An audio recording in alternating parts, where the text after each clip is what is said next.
Hello and welcome to this week's midweek mini lesson. If I could talk there, we are in Galatians 4. We're going to be finishing off Galatians 4, starting in verse 21. Here we go. It says, "Tell me, you who want to be under the law, do you listen to the law?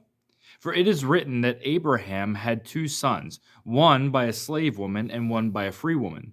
But the son by the slave woman was born according to the flesh, and the son by the free woman through the promise."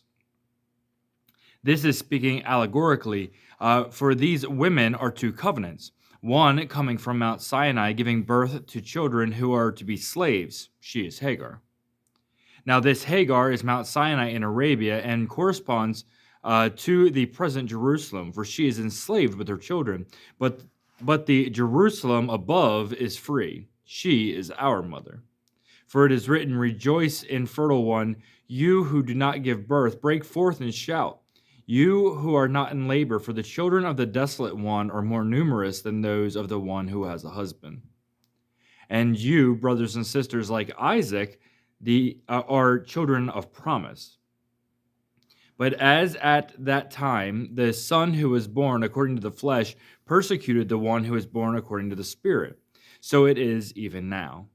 But what does the scripture say? "Drive out the slave woman and her son, for the son of the slave woman shall not be an heir with the son of the free woman." So then, brothers and sisters, we are not children of the slave woman, but of the free woman.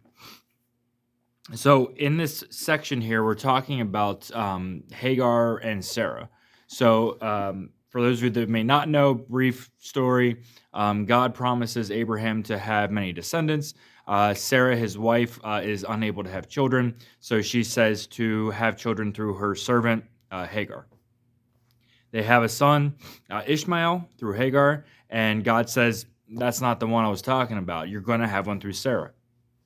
So, time passes, and Sarah does eventually have a son, Isaac, through or with Abraham, and so we have we have two sons of Abraham, one of which was the promised child, the one that God actually promised to come, and the other one was the one that, even though the promise was there, they tried to do it on their own power. They tried to do it of their own abilities. So you have Ishmael and you have Isaac, and at the end of the story, Sarah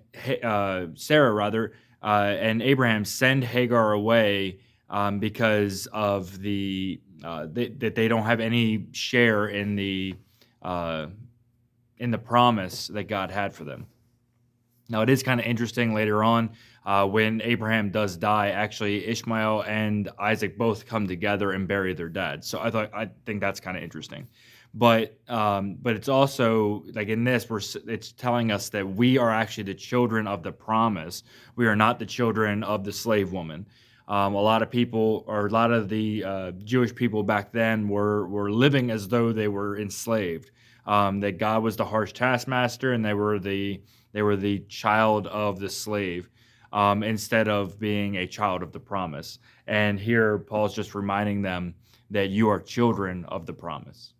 Well, I hope you enjoyed this week's midweek mini lesson, and I will talk to you next week when we do Galatians chapter 5. Talk to you then. Bye.